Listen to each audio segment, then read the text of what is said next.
cada 2 años. ¿Qué es lo que ha pasado?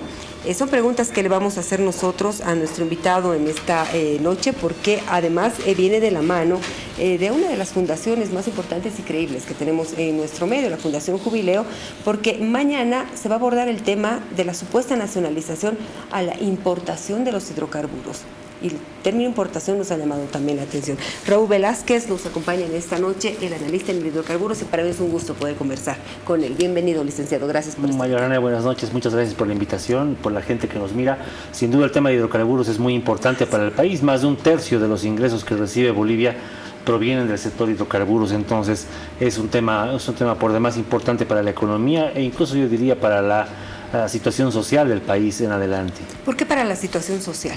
Bueno, porque un tema importante, creo que diferencia al sector hidrocarburos de los demás sectores, es que a través del IDH, ese impuesto directo a los hidrocarburos que fue creado el año 2005 con la ley de hidrocarburos que está vigente, que fue aprobada por Orlando Bacadíes, este IDH del 32% es distribuido ampliamente. Creo que es uno de los sectores que la renta que aporta al país es distribuida de manera más amplia y llega así a universidades, llega a gobernaciones, llega a municipios, llega también a pueblos indígenas, al fondo indígena, todo ese desastre que tuvimos de corrupción. Entonces, bueno, paga la renta dignidad incluso con dinero del IDH. Entonces es un ingreso que recibe Bolivia, pero que es de amplia distribución a toda la población, y un incremento en ese ingreso ha beneficiado sin duda por un largo periodo a la población que se beneficia, pero también una caída en estos ingresos puede perjudicar y puede impactar seguramente a toda esa población. En ese contexto estamos hablando entonces que bueno, la época de bonanza de la economía de nuestro país ha sido netamente por también el nivel de precios internacionales en hidrocarburos.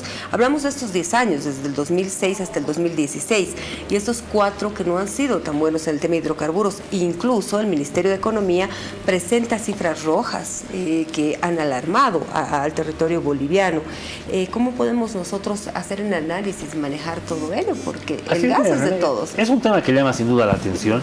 Entre el año 2006, el 1 de mayo, cuando se aprobó el decreto 28701, que lo llamaron de nacionalización, sin duda ha servido como una propaganda política para el gobierno de entonces, por 10 años, hasta el 2016, como tú bien mencionas, para celebrar una llamada nacionalización como una respuesta a la caída de ingresos que vivía Bolivia tradicionalmente, ¿no es cierto? Bolivia registraba déficit fiscal por muchos años atrás, y claro, fue en este periodo más o menos, entre el año 2008 en realidad hasta el año 2011, 12 incluso, que se registró un superávit fiscal, mayores ingresos que gastos, ¿no es cierto?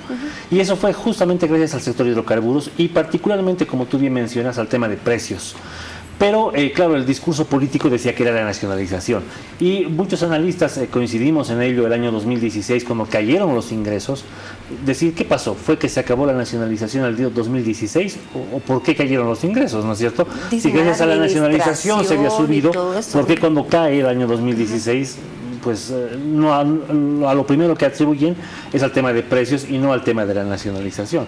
Cuando en realidad lo que ocurrió es que desde el año 2006 en adelante el país se benefició de un contrato, que es el contrato de exportación con el Brasil y el contrato de exportación de gas natural a la Argentina, cuyo precio de exportación está vinculado al precio internacional del barril de petróleo. Eso quería, ¿quién regula el precio de nuestra venta? Si sube el precio del barril internacional del petróleo, que es un precio que es establecido a través de oferta y demanda en el mundo, en bolsas internacionales donde se cotizan estos precios, fundamentalmente en la bolsa de Londres, ¿no es cierto?, en la que tenemos el Brent, o la bolsa de Nueva York y el precio de referencia, que es el Texas, cotizan a través de variables de oferta y demanda a nivel mundial, ¿no es cierto? ¿El más alto ha sido $90 por barril? No, ha llegado a $145 el barril en realidad, para que la gente tenga un parámetro de comparación. El día de hoy está en $48 el barril.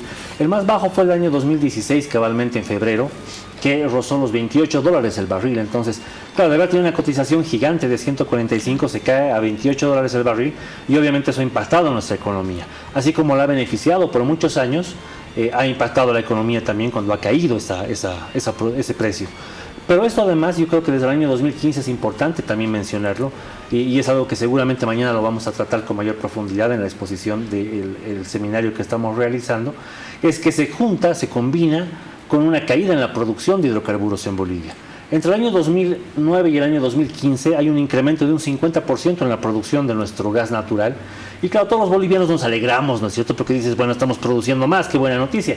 Sin embargo, lo que no se publicaba, no se mencionaba específicamente en esos años, es que ese incremento de producción provenía de la explotación más rápida de reservas que ya habían sido descubiertas muchos años atrás. Puedo hacer un paréntesis acá, porque en los últimos años he escuchado mucho de exploración y no de explotación. Y aquí hay que ser claros, ¿no? Porque si se explota, sí, se puede generar más recursos económicos y la economía circular va, obviamente, a ser muy activa. Pero si solamente exploramos, estamos invirtiendo prácticamente en realidad ha sido al revés, ¿no? En realidad ha sido al revés. Hay un tema ahí con la palabra clave muy similar, pero en realidad lo que ha hecho Bolivia en los últimos años ha sido explotar mucho las reservas que ya estaban conocidas y no se ha explorado lo suficiente. Tenemos cerca de 10 años de demora en la actividad exploratoria. Como te decía, en este periodo hasta el 2015 se ha incrementado en un 50% la producción, pero por una recuperación más rápida de reservas que ya habían sido descubiertas mucho tiempo atrás, incluso por la antigua YPFB, antes de la capitalización, por San Alberto, por ejemplo, ¿no? Este campo emblemático donde se anunció la llamada nacionalización y que hoy en día está en declinación este campo. Pero lo que ocurre desde el 2015 en adelante es que, como no habías descubierto nuevos campos, no habías realizado actividad exploratoria en Bolivia, el único campo nuevo es Incahuasi, que es el único campo nuevo en producción que empezó a ser además explorado el año 2004, la producción comienza a caer, ¿no es cierto? ¿Por qué? Porque la reserva que tenías ya la has explotado muy rápido y los campos empiezan a declinar y solamente un campo nuevo en Incahuasi que entra a compensar la caída de estos campos que están en declinación.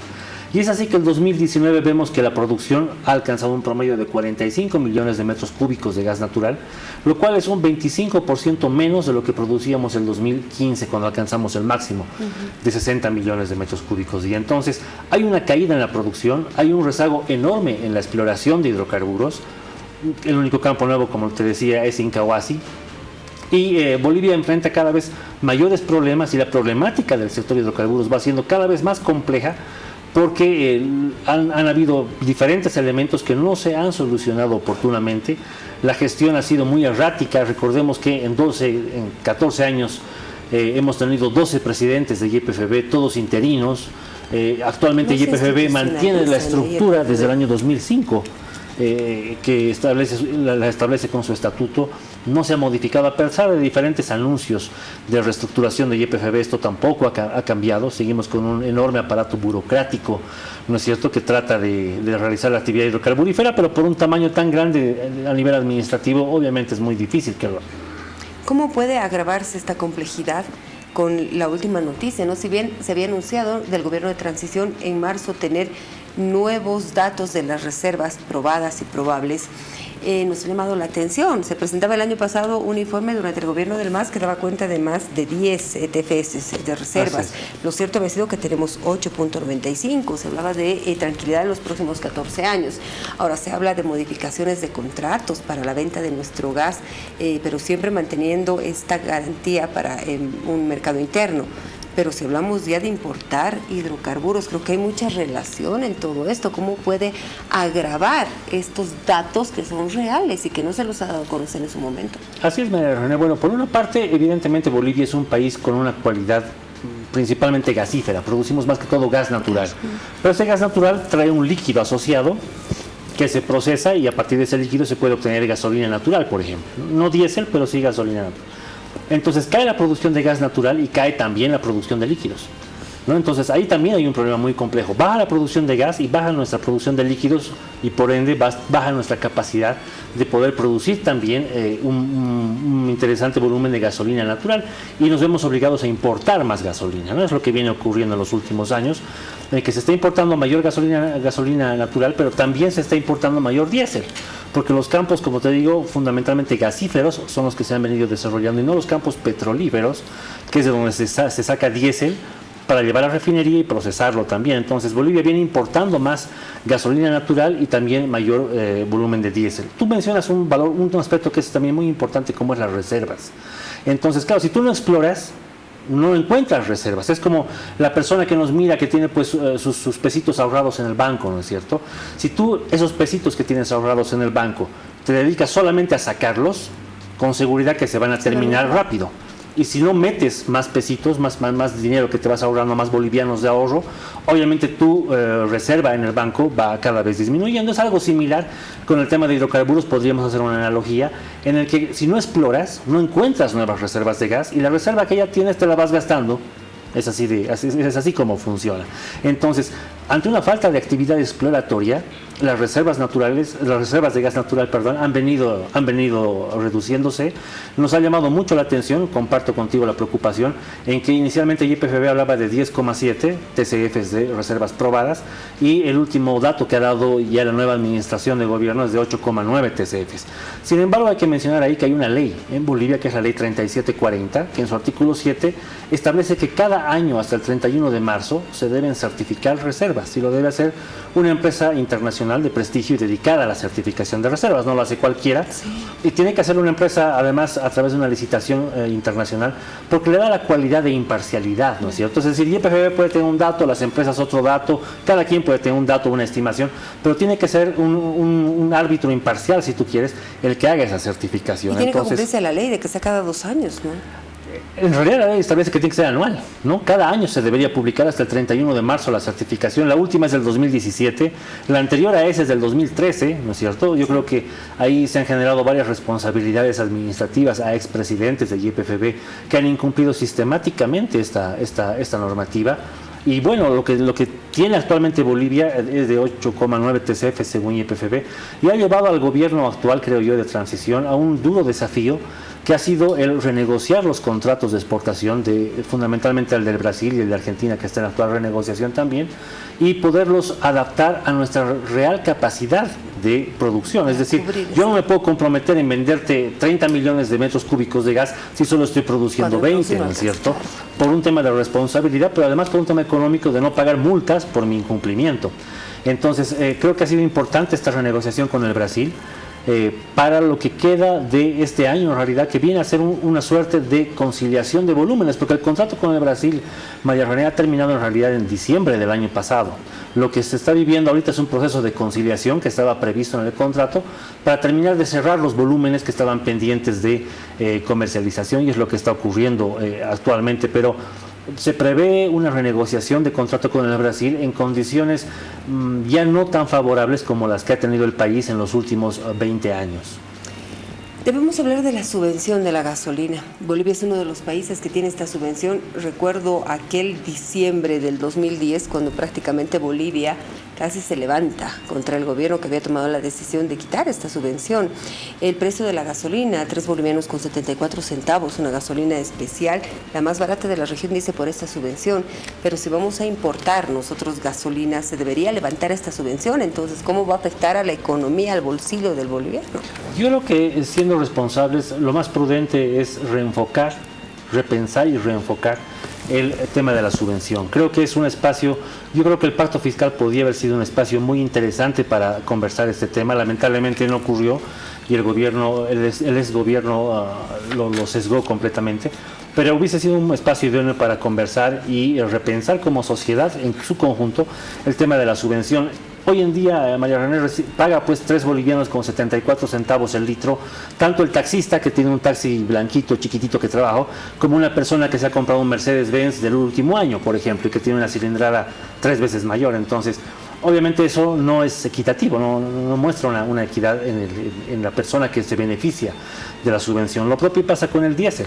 Tú tienes un diésel subvencionado que recibe el sector agroindustrial desde hace casi ya más de 10 años, 15 años casi en realidad, y el mismo diésel subvencionado lo paga un transportista que tiene un camioncito probablemente que trae producción del campo a la ciudad.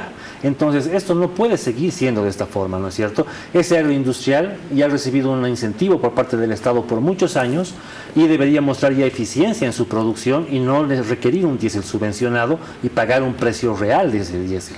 Lo propio pasa con la gasolina, ¿no es cierto? Una persona que tiene capacidad económica para pagar un auto de mayor cilindrada o de último modelo, de alta gama además, no puede pagar el mismo precio que una persona que usa su taxi como medio de vida y de generación de ingresos. Entonces hay que repensar el tema de la subvención. Hoy en día la tecnología nos permite hacerlo.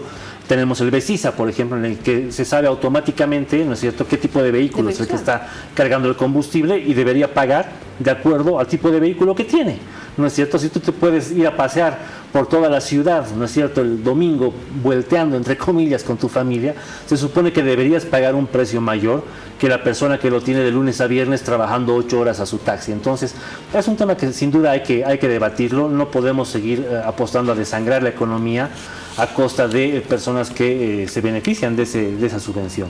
Y ahora creo que es punto oportuno el poder hablar de la invitación que tenemos en nuestras manos. Mañana hay un encuentro de profesionales muy interesante que hace referencia, el panel que va a estar presente va a trabajar de la supuesta nacionalización a la importación de los hidrocarburos.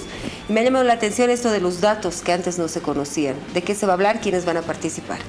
Bueno, como tú bien decías, María René, en un principio, bueno, durante muchos años creo que nos cansamos de escuchar grandes anuncios, grandes acuerdos que se firmaban pero que no se traducían en contratos. Un tema importante, la exploración que tú mencionabas, por ejemplo. En muchas rendiciones de cuentas se hablaba de la perforación de 10 pozos, de 15 pozos, de 20 pozos, del mar de gas, del pozo más profundo de la región. Pero todo esto no se ha traducido en resultados. Entonces uno ya no sabe si es que la cifra estaba mal, si es que era un engaño meramente político o qué es lo que ocurría. Entonces, el día de mañana vamos a presentar a través de dos importantes investigadoras reconocidas, además de trayectoria en el sector de hidrocarburos, como son la licenciada Isabel Chopitea y la licenciada Susana Anaya, conocer qué pasaba en cada una de las actividades del sector de hidrocarburos, en la exploración, en la explotación, qué pasó realmente con el tema de la producción de los campos, qué pasó con el tema de los costos recuperables, por ejemplo, quiénes se beneficiaron, quiénes no se beneficiaron de esto, qué pasaba con la ganancia que recibía YPFB por la participación que tienen los contratos de operación que se firmaron en el 2006, ¿en qué ha destinado esos recursos? ¿Por qué no han ido a lo que deberían quizás haber ido? ¿Qué pasa con el contrato con el Brasil? En el plan sectorial que presentó el exministro de Hidrocarburos, se establecía que actualmente ya deberíamos haber renegociado el contrato con el Brasil.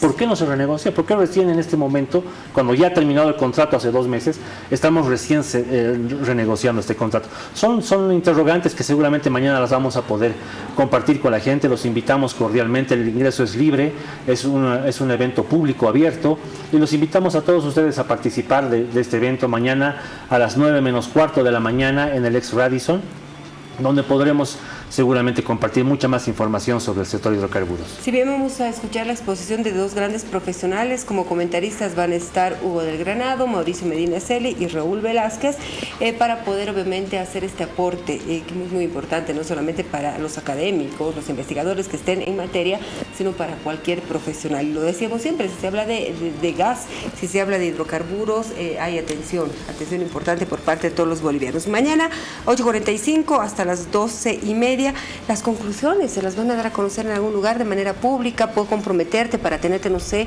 el miércoles, tener a alguien de la fundación para poder hablar de estas conclusiones. Sin duda vamos a poder conversar de esas conclusiones, María René. Estamos encantados de poder asistir a cualquier invitación futura, pero además también comentar a la gente que esté en el interior, que no pueda asistir por algún motivo, lo vamos a transmitir en vivo a través del Facebook de la Fundación Jubileo, para que también pueda ser apreciado desde ese medio. Y creo yo que es muy importante esta información, además por el contexto en el que estamos, María René, que es de elecciones. Entonces ojalá que las propuestas de los partidos políticos nos planteen alternativas de solución de acuerdo a la visión de cada quien, ¿no es cierto?, sobre qué es lo que se proponen a largo plazo para un sector tan importante para la economía del país como es hidrocarburos. Y tratemos de que las cifras rojas, cambien por lo menos de tono para beneficios de todos nosotros, y nos quedamos con esta parte como conclusión de poder saber trabajar, negociar y proponer respecto a sobre todo los precios internacionales, ¿no? Muchísimas gracias, licenciado, por acompañarnos. Qué linda conversación, qué lindo poder hablar de todo esto que, lo vuelvo a repetir, es de interés de toda nuestra gente. Muchas gracias a ustedes por la invitación. Reiteramos la invitación para mañana, por favor. Por favor, sí, esperamos a toda la gente que nos mira el día de mañana a las 8:45 de la mañana, 9 menos cuarto, en el ex Hotel Radisson, ¿no es cierto?, el Real Plaza, que estará abierto para ustedes desde las 9 menos cuarto de la mañana para poder debatir este tema del sector hidrocarburos. El ingreso es libre, es gratuito y están cordialmente invitados. De la mano de la Fundación Jubileo La Invitación, entonces, en plena Avenida Arce, en la Plaza Bolivia, usted puede llegar porque estamos en pleno centro de la ciudad de La Paz. Del Ministerio de Educación, a unos pasos de la UNSA, a 1,25 cuadras, 2. Entonces, por favor, no se pierda esta invitación. Antes de despedirte, por favor, vamos con nuestra unidad móvil. Hablamos de postulantes para el Premio Nobel de la Paz. Está Álvaro García nuevamente con nosotros y ya con todos los detalles para contarnos esta novedad, Álvaro. Pasa la noche y quédate mañana todo el día. Todos los detalles, cuéntanos.